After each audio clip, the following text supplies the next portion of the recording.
Hello, agentpreneurs, and welcome to episode 15. This completes week 3 of the Daily List Report. Super excited to have you with us today. We've got a great show. We've got Mallory Maske. She is our VP of People. She is a super experienced HR professional, and she's been helping us get situated in this whole work from home environment. She's going to give us some of her tips and her tricks. And so be thinking about your questions. If you're having challenges working from home, if you have questions about best practices, feel free to ask those as we get the show underway.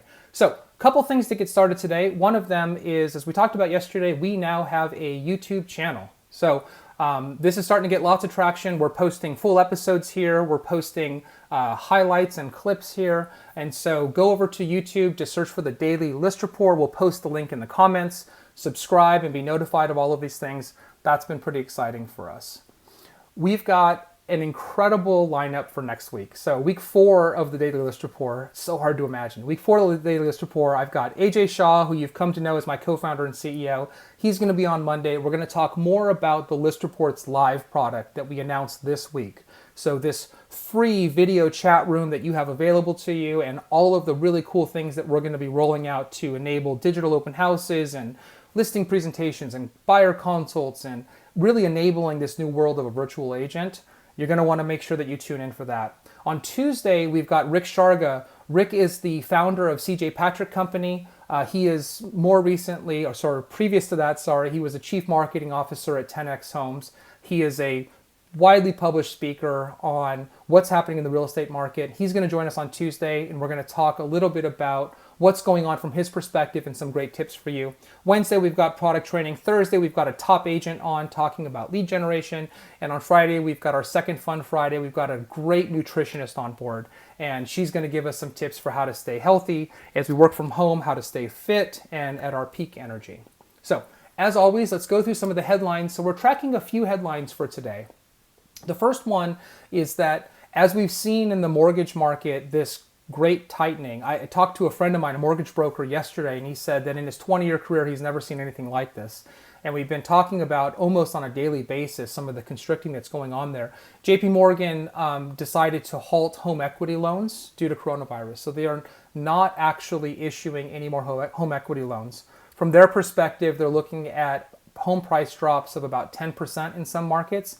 That does run counter to what we talked about yesterday and some of the predictions from NAR around price is actually increasing, though nominally as we come into the end of the year. So I think what they're looking at is what happened during, in the lead up to the Great Recession was basically people using their houses as credit cards. And so JP Morgan looks like the first bank to halt home equity loans. 2, so this is interesting. So a survey this week from NAR. So a quarter of realtors this week report homes coming under contract without buyers first visiting the property. This is interesting. So for those clients, the median number of homes that they toured, either virtually or in person, before putting a contract on the home was only 3. If you look back at NAR's report from 2019, people on average the median number was 9 homes. And so what's interesting now is we're seeing this acceleration and acceptance really of people doing more of their viewing virtually before making a final decision, and in some cases actually purchasing the home sight unseen. And that's something that if you've been watching this show that we have a lot of conviction for, which is that future of the virtual agent and frankly the amazing benefits that affords agents in terms of the flexibility in terms of how you work. The third thing that we're looking at is NAR's latest Economic Pulse Flash Survey. That's what they call it. So this was conducted April 12th and 13th, so it's very recent. And it basically is asking their members how the coronavirus outbreak has impacted the residential and commercial real estate markets. What's interesting is that a third, so 33% of respondents reported no closing delays. And probably as expected, those that did report closing delays were due to financing, appraisals, home inspections, and things like that. We've also seen, and we've been reporting on this pretty regularly, that in the context of forbearance more broadly, but specifically a renter's inability to pay their rent, that at least for now, landlords and property owners have been fairly flexible in working with their tenants to readjust that and to accommodate the fact that they have limited ability to pay. I love data, and so the last section here that we're tracking is just kind of some fun tidbits. So the coronavirus pandemic is basically changing how we work, how we study, how we get the news, how we entertain ourselves. And there's some, sadly, there's some big losers of that, right? So in the entertainment space, if you've been following what's going on with Disney, it's been a really rough ride for them. They make a lot of their money off of their parks, which are closed right now. They make a lot of money off of cruises, off of movies in theaters. And so I read an article this morning which suggested that there may even be a reshaping of how movies are released. And so right now you can actually watch premieres of movies digitally. The one I saw last night was $19.99, which seems expensive, but you can't go to the theater. And if you think about buying movie tickets, it's actually reasonably priced. So this may have long-term impacts on how we consume media. But what's really interesting is that Netflix is up 3 million daily average users, so plus 3 million on top of their massive amount of tens of millions of daily users. That's way up, but ESPN is down 5 million because naturally there's no sports right now. People are spending a lot of money in the App Store, tons of money. So worldwide, $23 billion was spent in the first quarter in the App Store, which is interesting. And then we've talked a lot about how these collaboration apps are daily household names now, right? So my mom is having Zoom conversations, right? We see this all over the place. So that consumption is up crazy. In fact, video conferencing apps in March had a record week of 62 million downloads just in a single week. So it's crazy. Traffic to news sites is up and esports is up. So again, the reason this is interesting to me and should be something that you think about is what is going to fundamentally change as we come out of this period. And so there are going to be some beneficiaries of that. And so esports, which felt like a sad second to a live sport for a lot of people, is actually going to get more prominence during this time. And as we think about that in the context of the agents and the business that you do in enabling the virtual agent, man, it's an exciting time and there's lots of cool stuff that's going to come out of that. So those are the big headlines for today. I wish you all a happy Friday. I hope you have a great weekend and you have some time to rest and recharge a little bit and do something fun, albeit at home. And so with that, what I'm going to do is I'm actually going to introduce our guest for today. So Mallory Maske has been with us for, well, she'll tell us because I can't remember now. It feels like she's been with us forever. She's so amazing. She's part of the family. She is our VP of People, which is human resources and people development, all sorts of fun stuff. She actually started her career as a sixth grade teacher. She's going to share some of her perspectives around what that's like, and she has young kids and what it's like to have children at home. And then prior to starting her own business, which was a company called Thrive, which serviced lots of technology and e-commerce companies and the human resources capacity, she was the director of people and culture at the Rubicon Project. This is a company with about 350 employees in New York, San Francisco, Seattle, London. And so it just brings a wealth of experience. And she's been a tremendous asset to us during this time in helping us to stay connected. And so with that, I'm actually going to bring Mallory on the screen. So Mallory, why don't you say hi to our agentpreneurs? Hi, agentpreneurs. Lovely, lovely. And so the first thing you're probably noticing, and Mallory, we were talking about this just a few minutes ago, is this is like the new quintessential work from home environment, right? You're in your lovely backyard. I see a soccer ball and a net there, right? And so It's really interesting. So let's sort of start there, right? Like we have a theme that we want to talk about today, which is adaptability. And clearly you're adapting, right? And not only are you adapting, when I look at you in your backyard, it actually doesn't feel weird right now, like where normally it might feel very strange. So why don't you talk a little bit about what adaptability means to you in the context of what we're going through right now? Absolutely. Thanks, Randy. So honest to God, guys, TGIF. I never used to say that term because I absolutely love the work that I do. And the week never felt like a slog before. Work from home has been tough for me. I'm not going to lie. I have 2 kids under 4. The reason why I'm in my backyard right now is because I didn't want them busting in while I was doing a live. And so I moved outside. So it's actually really nice to get some vitamin D as well. So Randy, going back to your question, I had to adapt for this live session, right? You did. But I've had to adapt in so many other ways too. And I know all of us are doing that right now. So yeah, absolutely key word for this environment, adaptability.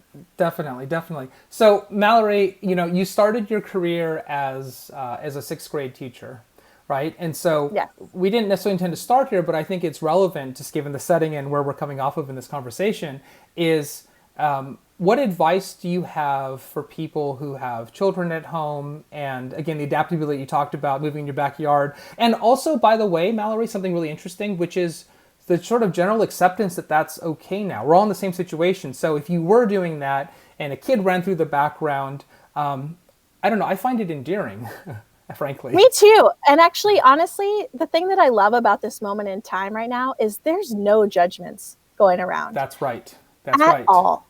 Nobody cares. Yep. Everybody understands the hardships that come from working from home. So no one's going to judge you if you're trying to conduct business online when before Yes. that really wasn't socially acceptable, right? As much as it is now. Absolutely. Absolutely. So, you were a teacher, right, back in the day, and Yes. you had dozens of students running around. Yep. What thoughts do you have for parents who are, and this actually leads us into some of the work from home tips, right? So I'm going to pull up the slide that we were talking about, which is, the first slide I'm going to pull up here is some of the tips. And let's start with the create an actual office setup, because that ties in nicely, doesn't it, to having kids at home? Yes, absolutely.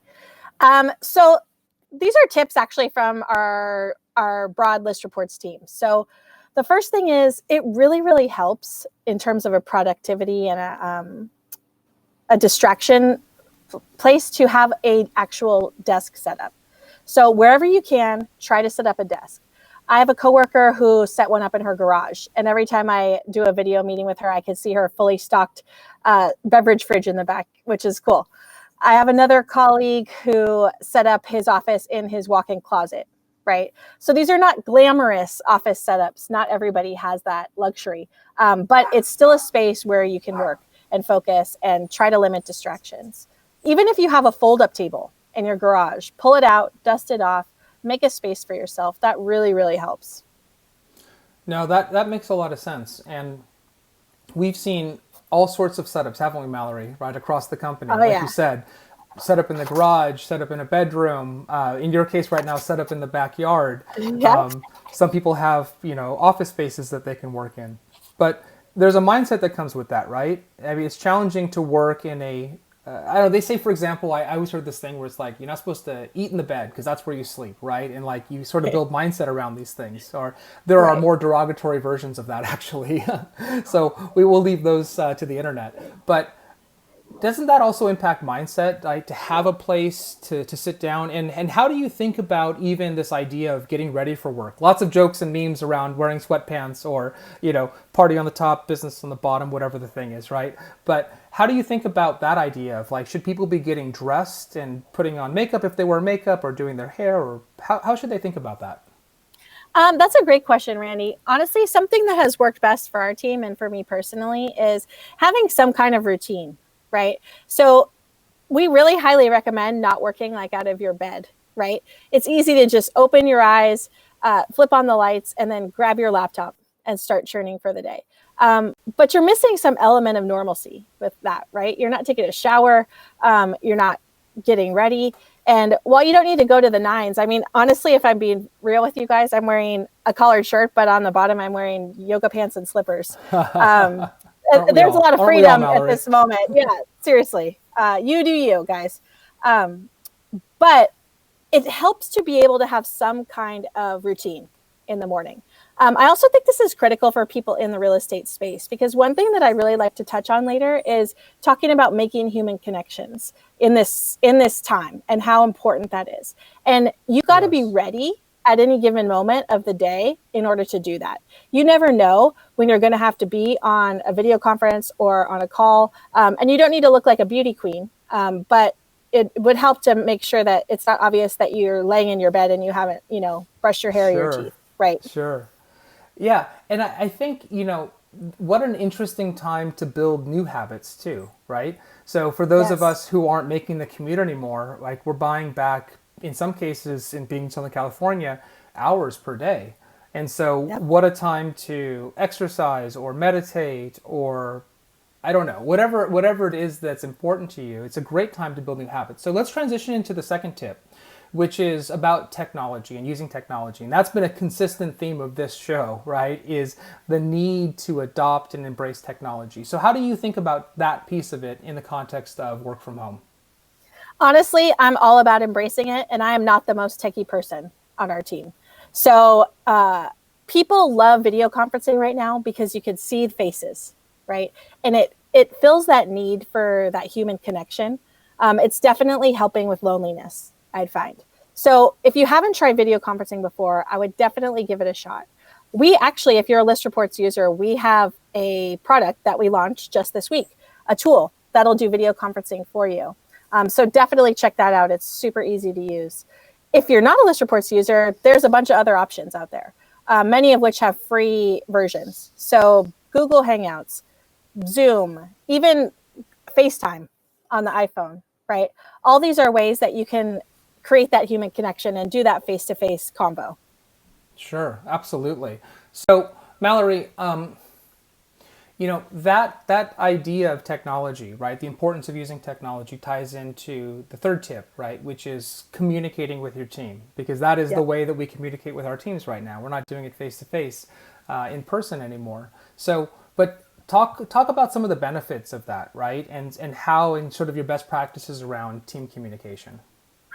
Great. So a lot of us have teams, work on teams, lead teams, part of teams. It's really important in this environment to do some kind of regular communication with whatever team you're on. So I lead a team of 5 people, the people team at ListReports, and we do a daily stand-up every morning at 9:30. We do video conferencing, but if my internet was spotty or we were having trouble getting that to work, I would just do a group phone call, right? So what that allows us to do is it allows us to come together every morning. We talk about the day before, we brainstorm for the day of, we talk about challenges, we check in on each other. It's something that we've actually really learned to look forward to. And it makes us much more productive throughout the day. And it also bonds us in a camaraderie way when it's really easy to feel very alone in the environment that we're in because we're not physically together. Yeah, absolutely. And Mallory, just sort of to that point, if people aren't familiar with the term stand up, right, it comes from product teams and design teams and engineering teams, but it's been applied across the board. And the idea is that for literally 1 to 2 minutes per person, you can have whatever version of this you want. Every single day you get up and you say, okay, here's what I've completed, here's what I'm working on, and here's any blockers that I have to what I need to accomplish. But it is a nice routine to build, right? So for those of you who have teams and you're not doing this, putting on a quick, it could be 15 minutes depending on the size of your team, where you just get together every morning, you get ready for that, you look forward to it, it's a chance to see everybody's faces, you talk about what you're working on, then you have that sort of shared experience. Because I think what you risk is working in silos, right? And just sort of passing your work back and forth, and you lose that connection that can be enabled here. And I think what that leads to, Mallory, I'm going to bring back your slide up here, which is this last tip, which is to take time to bond with your coworkers. So we can't go have a cocktail or a smoothie or whatever we'd like to do anymore, but we can do some of those things virtually. So talk a little bit about tips for bonding with your coworkers. Yeah, so I would actually say this is an even better time because people have time to make these connections and to bond. So at ListReports, we have this program. It's called Lunchmates. And the concept is that any 2 people can get together in the organization and go out to lunch, and the company will sponsor it. It's a way to get to know each other, to build connections, build camaraderie. So when we started this whole work from home journey, we really had to reimagine that and think about, okay, we love this program. How do we keep it going? So we are doing new mates now. There's lunch mates via video conference. There's coffee mates. There's wine mates people are doing. I even saw an adorable pair doing ice cream sandwich mates the other day, which was really fun. And it doesn't have to have a brand like that to it, but each one of us can make a couple different connections a day with our coworkers. It helps to set them up in advance and just talk. And there's a lot of power in that. And it's going to make your working relationships even stronger when we all do get back to being in an office, right? Yeah, I think we've been finding the same thing. So on my team, And we're looking at ways to, actually there's a regular poker night that's already going on throughout the company. People playing virtual online poker. We have, my team has a game night coming up. And so, it's afforded us the opportunity to do some really interesting and different things. But that connection piece is so important. So, but beyond that, right, I think where we wanted to go next was really to talk about finding some of the joy in this and some of the delight in this. So I'm going to pull up a really fun slide that you have here. Hopefully this translates nicely. Why don't you talk a little bit about this slide and my coworkers? Yeah, so this is a pretty heavy situation that we're all going through, right? There's a lot of fear, there's a lot of uncertainty, stress in general. And so one way that our team has been able to find joy is to just make it a little lighthearted. And so we saw this on the internet. You guys might have seen it making the rounds, but there's this movement to call people in our homes, so our kids, our pets, our significant others, or our parents, our coworker. And then people give hilarious descriptions of what their coworker is doing. So I think on the slide, there's 2 examples. One is from me. My son freaked out the other day because he wanted a muffin and I mistakenly took the wrapper off of the muffin before I gave it to him. He's 3, so should have known better. but yeah, that was my coworker. Right? Taking the wrapper other day. off, isn't it, when you're 3? Yeah, totally. And then a coworker of mine who has a cat who's been popping into our virtual meetings a lot, said, well, what about my coworker won't stop licking me? So that we all got a kick out of that. And that's been a fun exercise for us. It brings a little bit of lightheartedness to the day. Absolutely. That's tremendous. So let's bring this home, Mallory. Let's kind of wrap this up. So we've got this theme of adaptability, right? That, we're being forced to change in ways that we never have before, and we're rolling with it, right? And I think what's so encouraging about this is that people are very adaptable, and yes. They've made the best of the situation, and we've seen great benefits come out of the situation. I want to do a quick shout out here to Renee Warren, one of our loyal viewers. Hi, Renee. How are you? She says, I'm not techie either. Work from home. Yikes. 2 college young adults and a husband in one home. It makes moves to keep structure, and I'm making moves to keep structure and routine. ListReports has been my virtual team keeping me positive and on track. Thanks for the practical tips. That's amazing. Say hi to Renee. Hi, Renee. That's amazing. That's tremendous. Renee, thank you for that. That's awesome. So let's bring this home, Mallory. So I'm gonna pull up your second to last slide here, and let's talk about sort of reinforcing adaptability, finding the joy. So why don't you sort of bring this home, and let's just bring these points back to our agents. Yeah. So I think the first thing here is we can't let this moment own us, right? We've got to own it. And the way we're going to do that is through adapting. We're going to have to let go of certain creature habits that we had before and try new things. And I think everybody is working hard to do that. The second kind of wrap up thing I'd like to touch on is this is tough, right? This is hard for a lot of people, depending on the situation. Some people have small homes. Some people have college kids. Some people have little kids. Some people take care of their parents. There's a lot of action happening in our lives. And it's easy to get overwhelmed by that. So I just encourage us all to find moments of joy in the chaos, right? They are there if you look for them and if you actually... Absolutely. The third thing, make connections, create. So people are so desperate right now for that human interaction, for that outreach, right? It's a perfect time to reach out to not only your coworkers, but your sphere of influence, right? Maybe some new folks, some leads that you have. Just see if they're doing okay in this scenario. That's really powerful. And that's something that if you do that and you take the time to make that connection, that person is never going to forget you, actually. Because you cared about them on a human level. And that's something special. And that's actually what this experience affords us right now. It's a good part about it. And the last thing is you have an opportunity right now to completely level up your leadership. I'm guessing it's already strong because I know folks who work in the real estate industry are leaders outright in their daily lives. But this is a chance for you really to give your family, your circle, your company a lot of hope, right? It's realistic hope. We got to be honest about what we're facing, but you can be a leader in the sense of, hey, we're going to get through this. We're going to get through this together. We're all going to adapt. Here's what I'm doing. How can I help you? Right. And Randy, I don't know if this is the right time to show this, but we have a pretty cool tool for the team that we're going to be giving out today. I just pulled it up. Awesome. So this is a gift for you guys. This is a postcard that you can print out on a home printer. It's something that our team is actually using within our neighborhoods and our communities. It's, there's no more door knocking and shaking hands right now, but there is still outreach you could do. You can fill this out. You can drop it off to people. You can be a resource for them if they need help, if they're elderly, if they need help with their prescriptions, or going grocery shopping. Or let's say there's a single mom with 2 little kids and you imagine how hard it must be for her to drag her kids to the store right now. Offer to help. This is going to be something that will really solidify you as somebody who cares. And it also really feels really good too.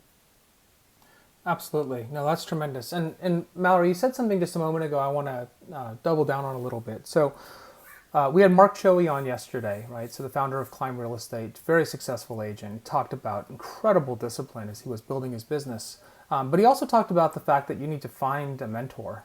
And so what's been really interesting, I think we both have observed this, Mallory, is that during this time, first of all, everybody in our company has been tremendous, but certain individuals are really thriving right now, right? It's uncertain and it's hectic and we're working around the clock and some people are just really rising up. And if that's who you are, that's fantastic. And if that's who you are, you have an obligation to those around you who aren't feeling that to help bring them up. And if you're not one of those people, then find somebody like that, right? Get on Zoom calls and get that morning like pep talk going or whatever it needs to be. But find somebody in your life, in your business, on your team who can help sort of bring you up. And if you're already in that position and you're looking at this with a mindset that's like, we're coming out of this better than we entered it, that's fantastic. Share that with those around you, right? And I think that's what, more than anything, I feel so blessed about in all of this is that everybody's trying to be helpful to each other. And what a great opportunity. And Mallory, thank you for that card. We'll post that in the comments here to make sure that everybody has access to it. But that's Perfect. Tremendous, Mallory. Thank you so much for all of your advice. Why don't you give a goodbye to our agentpreneurs and we'll have you back on soon. Thank you guys. Good luck to you. Fantastic. All right. Well, that was great, wasn't it? Really, really solid advice from Mallory. She has a ton of experience and would love to hear in the comments or otherwise sort of anything that's working for you. But have a great weekend. Tune in next week. We talked about the lineup. It's tremendous. I hope you're enjoying the show. Go visit the YouTube channel. If you like this content, please consider sharing these videos. That's how we help build this audience. But it's been exciting. End of week 3. We're looking forward to next week to week 4. And have a great weekend, and we'll see you soon.